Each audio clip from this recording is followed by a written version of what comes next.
నమస్తే, welcome to YOYO TV. Telangana రాష్ట్రంలో బీసీలకు సంబంధించిన 42% రిజర్వేషన్ అంశం రోజుకో మలుపు తిరుగుతూ ఉంది. సో ఒక పక్క కోర్టులో కేసు నడుస్తూ ఉంది. అదేవిధంగా ఈ రోజు ఎన్నికల కమిషన్ 42% సంబంధించిన రిజర్వేషన్ స్థానిక సంస్థలకు అయితే షెడ్యూల్ రిలీజ్ చేసిన నేపథ్యంలో సో మరి ఎట్లా పోరాడబోతున్నారు దీనికి సంబంధించి మనతో పాటు మాట్లాడడానికి బీసీ సంక్షేమ సంఘ జాతీయ అధ్యక్షుడు జాజుల శ్రీనివాస్ గౌడ్ గారు ఉన్నారు. అన్న నమస్తే. సో ఒక పక్క కోర్టులో ఎప్పటి నుండో పోరాడుతూ ఉన్నారు, బీసీలకి రాజ్యాధికారం కోసం కావచ్చు, 42% రిజర్వేషన్ కోసం కావచ్చు, ఎప్పటి నుండో కొట్లాడుతున్న నేపథ్యంలో కూడా తీరా దగ్గరకు వచ్చిన నేపథ్యంలో మళ్ళీ కోర్టులో కేసు వేయడము అదంతా మలుపులు తిరుగుతూ ఉంది. సో ఏంటి మరి బీసీ ఏం చెప్పదలుచుకున్నారు? ఈ దేశంలో ఎవరికి రిజర్వేషన్లు ఇచ్చినా ఎవడు ఆబ్జెక్షన్ చెప్పడు. ఇలా అగ్రవర్ణాలకు రిజర్వేషన్లు ఇస్తే ఎవరు ఆబ్జెక్షన్ చెప్పలే. అగ్రవర్ణాల రిజర్వేషన్లు ఇస్తే అందరూ ఆమోదం తెలిపారు. అగ్రవర్ణాల రిజర్వేషన్ 48 గంటల్లో పార్లమెంట్లో ఆమోదం అవుతాయి. కానీ మా దురదృష్టం ఏందో, మా శాపం ఏందో, మా పాపం ఏందో, మేము బీసీలుగా పుట్టడమే పాపం అయినట్టు బీసీ రిజర్వేషన్లు అంటా లెక్కల ప్రతి పీకలేనోడు ప్రతి రిజర్వేషన్ వ్యతిరేకి లేచి కూర్చుంటాడు. ఇవాళ 42% రిజర్వేషన్లు బీసీలకు కల్పిస్తే రెడ్డి సమాజానికి వచ్చే నష్టం ఏంది? రెడ్డిలు 5% ఉంటే వాళ్ళకు 90% పదవులు ఉన్నాయి కదా. రెడ్డిలు 5% ఉంటే 90% సంపద ఉంది కదా. రెడ్డిల యొక్క వాటా మాకు కావాలని మేము అడగలే కదా. 42% రిజర్వేషన్లు రెడ్డి అగ్రకుల సమాజం నుంచి, రెడ్డిల నుంచి ఎవరు గుంజుకొని మాకు పెడతలేరు కదా. మేము 60% జనాభా ఉంటే 18% తగ్గించి బీసీలకు రిజర్వేషన్లు ఇస్తే వచ్చిన నొప్పింది వాళ్ళకు. అంటే ఇలా న్యాయస్థానాలను అడ్డం పెట్టుకుని బీసీలను పొట్టగొడతారా? బీసీల నోటికాడి ముద్ద గుంజుకుంటారా? అంటే బీసీల అమాయకులు, వీళ్ళకి తెలివి లేదు, పార్టీల వారిగా విడిపోతారు. కాబట్టి వీళ్ళని దగా చేయొచ్చు, మోసం చేయొచ్చు, రాజకీయంగా అణిచివేయచ్చు. వీళ్ళని వార్డు మెంబర్ కానియొద్దు, సర్పంచ్ కానియొద్దు, ఎంపీడీ కానియొద్దు అనే ఇంత కుట్ర ఎందుకు చేస్తారు? బీసీలు ఎప్పుడు కూడా మీకు ముఖ్యమంత్రులు అయితే సంతోషపడుతుంది, మీరు మంత్రులైతే సంతోషపడుతుంది, మీరు పార్లమెంట్ సభ్యులు అయితే సంతోషపడుతుంది, ప్రభుత్వ సలహాదారులు అయితే సంతోషపడుతుంది, ఐఏఎస్లు, ఐపీఎస్లు, హైకోర్టు జడ్జిలు అయితే సంతోషపడుతుంది. కానీ బీసీలు వార్డు మెంబర్, సర్పంచ్ అయితే కూడా ఓర్వలేకుండా మీ కడుపు మంట ఎందుకని నేను అడుగుతున్నా. ఎందుకు ఆ కడుపు మంట? రేపు ఏం భవిష్యత్ సమాజానికి ఏం మెసేజ్ ఇవ్వదలుచుకున్నారు? ఇలా రెడ్డిలు వర్సెస్ బీసీలు అనేది రాదా? మా బీసీలో మనసులో ఉండదా?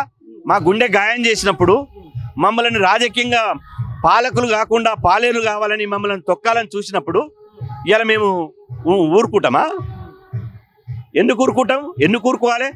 మా 18% రిజర్వేషన్ తగ్గించినాక కూడా 42% ఇస్తే మేము కోర్టులను వేదిక చేసుకుని ఇలా రిజర్వేషన్ తగ్గించాలంటే ఎట్లా ఊరుకుంటాము? దేనికి ఊరుకుంటాము? ఖచ్చితంగా చక్రవడ్డీతో సహా, మిత్తితో సహా ఎవడైతే మమ్ములని వేటాడి కులగణ జరిగినప్పటి నుంచి, అసెంబ్లీ బిల్లు పెట్టినప్పటి నుంచి, చట్టం చేసినప్పటి నుంచి, చివరికి జీవో నెంబర్ 9 ఇస్తే జీవోను కూడా సవాల్ చేస్తూ మమ్మల్ని హైకోర్టు గుంజి మమ్మల్ని మా బజారు బస్టాండ్ చేసినప్పుడు, మా బతుకులను బస్టాండ్ చేసినప్పుడు, మా బతుకులను ఆగం చేసినప్పుడు మేము ఊరుకుంటామా? మా ఆత్మగౌరవాన్ని దెబ్బతీస్తే మేము ఊరుకుంటామా? చక్రవడ్డీతో సహా ఎన్నికలలో చూపిస్తాం. అంటే ఎంత అయిపోయింది అనుకునే సమయంలో కూడా ఇన్ని రోజులు రాని సమస్య ఇప్పుడు ఎందుకు వచ్చింది కావచ్చు? ఎందుకు మరి ఇదంతా చేస్తా ఉన్నారు? అంటే ఎవరైనా కావాలనే చేస్తున్నారు అనుకుంటున్నారేమన్నా? కొంతమంది మాధవ్ రెడ్డి అనే వ్యక్తి కేవలం బయటికి కనిపించే ఫిగర్ మాత్రమే. కానీ మాధవ్ రెడ్డి ఆత్మలు, శరీరం మనకు కనపడుతుంది, మాధవ్ రెడ్డి ఆత్మలు వేరే వాళ్ళు ఉన్నారు. ఆ ఆత్మలే ఇవాళ మాధవ్ రెడ్డిని నడిపిస్తున్నాయి. మాధవ్ రెడ్డికి బీసీ రిజర్వేషన్ల మీద కనీస అవగాహన లేదు.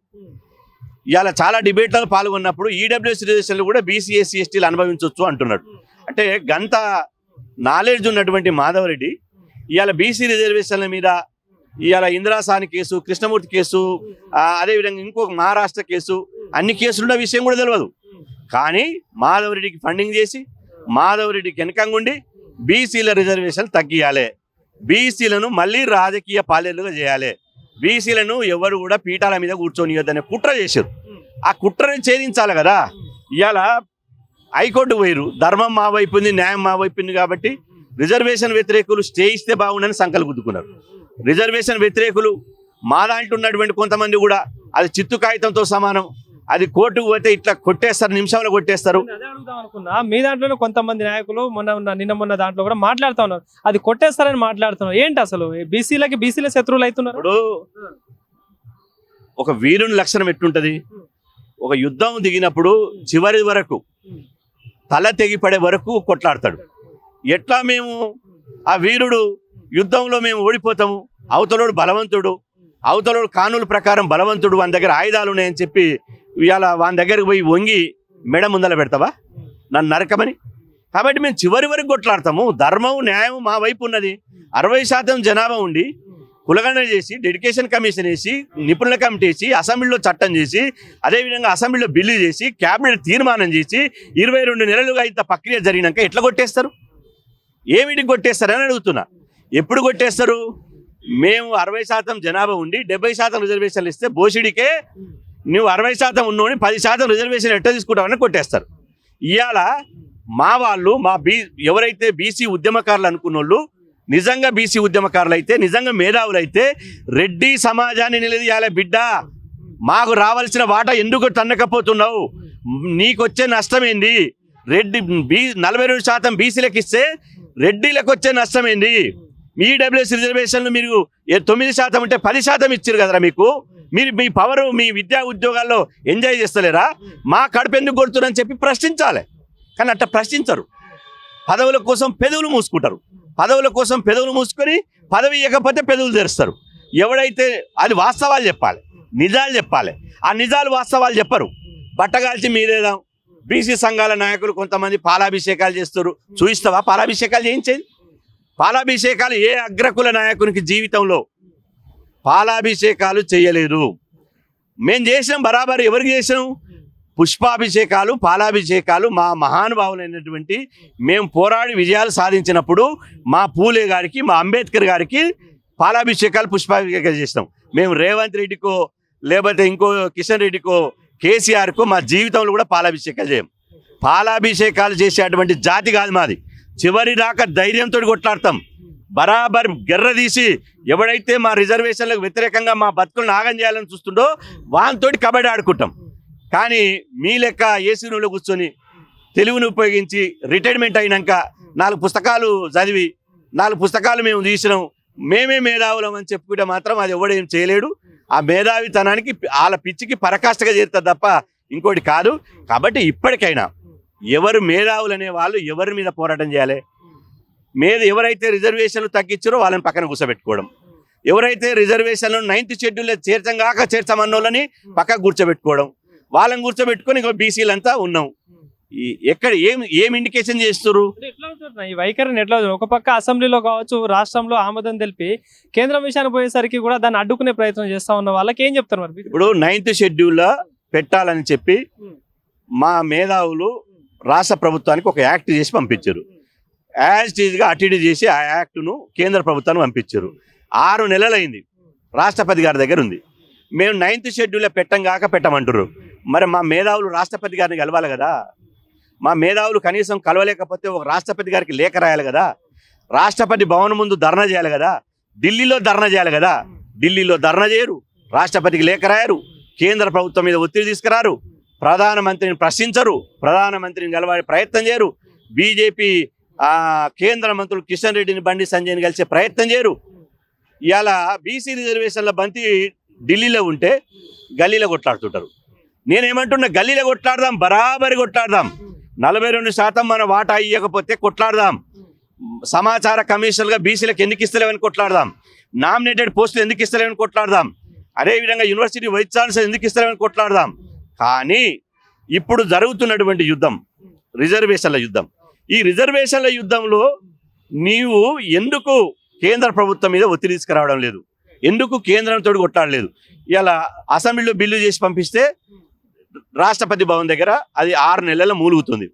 అదేవిధంగా రాష్ట్రంలో అసెంబ్లీలో చట్టం చేసి అన్ని పార్టీలు ఏకగ్రీవంగా చట్టం చేసి గవర్నర్ పంపిస్తే బిల్లు మీద సంతకం పెట్టిన గవర్నర్ గారు చట్టం మీద సంతకం పెడతలేరు. మరి మేధావులుగా మీరు కలిసే ప్రయత్నం చేసిరా గవర్నర్ గారిని? మేము గవర్నర్ గారిని కలవద్దామని 4 లెటర్లు పెట్టాం. అయ్యా గవర్నర్ గారు, మీరు బిల్లు మీద సంతకం పెట్టినప్పుడు ధన్యవాదాలు తెలిపిన వచ్చి ఇప్పుడు చట్టం మీద సంతకం పెట్టండి, బీసీల ఆకాంక్షలను గౌరవించండి. మెజార్టీ ప్రజలు ఇక్కడ బీసీలు ఉన్నారు. మెజార్టీ ప్రజలకు రాజకీయ అధికారం రావాలి. ఈ రాజకీయ పార్టీలు మమ్మల్ని పాలేలుగా ఉంచుతున్నారు, మేము పాలితులుగా ఉంచుతున్నారు, మేము పాలకులు కావాలి. కాబట్టి మేము సహకరించమని లేఖ పెడితే గవర్నర్ గారు సంతకమేది.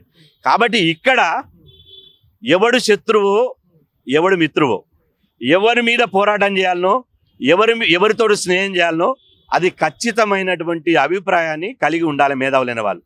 ఇవాళ దురదృష్టవశాత్తు ఏంటంటే శత్రువేమో మిత్రువు అయింది వాళ్ళకు, మిత్రువునేమో శత్రువుగా చూస్తున్నారు. మీరు చూడండి, శత్రువుగా చూడండి, ఆయనతో కొట్టాడని మాకేం అభ్యంతరం లేదు. మాకే పార్టీల మెంబర్షిప్ లేదు. మేము పదవుల కోసం పెదవులు మూసుకునేటువంటి వాళ్ళం కాదు. 27 ఏళ్లుగా ఎత్తిన జెండా దించకుండా బీసీ కండవ మెదలు వేసుకుంటే బీసీ కమిషన్ చైర్మన్ ఇస్తామంటే తీసి పక్కన పడేసిన. ఉన్నప్పుడు కిరణ్ కుమార్ రెడ్డి ఉన్నప్పుడు 11 మంది మంత్రులు ఇవాళ మీకు బీసీ కమిషన్లో మీరు ఉండాలంటే పక్కన పడేసిన. మొన్న అంబర్పేట టికెట్ ఇస్తాను టీఆర్ఎస్ వాళ్ళు అంటే పక్కన పడేసిన. అదేవిధంగా మొన్న బీజేపీలో ఇబ్రహీంపట్నం టికెట్ ఇస్తామంటే పక్కన పడేసిన. అదేవిధంగా ఇప్పుడున్న ప్రభుత్వం కూడా నీకేం కావాలో చెప్పంటుంది. మాకు పదవుల కోసం పెదవులు మూసుకునే జాతి కాదు. ఫస్ట్ మాకు 42% రిజర్వేషన్ కల్పిస్తే అదే నాకు పెద్ద పదవి, నేను ముఖ్యమంత్రి సాధించినంత పదవి అనుకుంటా. ఆ 42% రిజర్వేషన్లు ఇవ్వండి అని చెప్పి మేము పోరాటం చేస్తున్నాం. కాబట్టి చిన్న చిన్న పదవులకు ఓ ప్రభుత్వం ఉన్నప్పుడు ఓ పదవి తీసుకొని, ఇంకో ప్రభుత్వం ఉన్నప్పుడు ఇంకో పదవి తీసుకొని, పక్క రాష్ట్రం పోయి ఇక్కడ పదవులు ఇవ్వకపోతే పక్క రాష్ట్రం పోయి తీసుకొని ఇవాళ వచ్చి నేను శ్రీరంగ నీతులు చెప్తాంటే ఎవడు పడే కాలం లేదు. ఇట్లాంటి కథలు, పిట్ట కథలు, కట్టు కథలు చెప్తే వినేవాడు ఎవడు లేడు. కాబట్టి దయచేసి అందరం జట్టు కలుద్దాం, ఐక్యంగా ఉందాం, కేంద్ర ప్రభుత్వం మీద ఒత్తిడి తీసుకొద్దాం, గవర్నర్ మీద ఒత్తిడి తీసుకొద్దాం.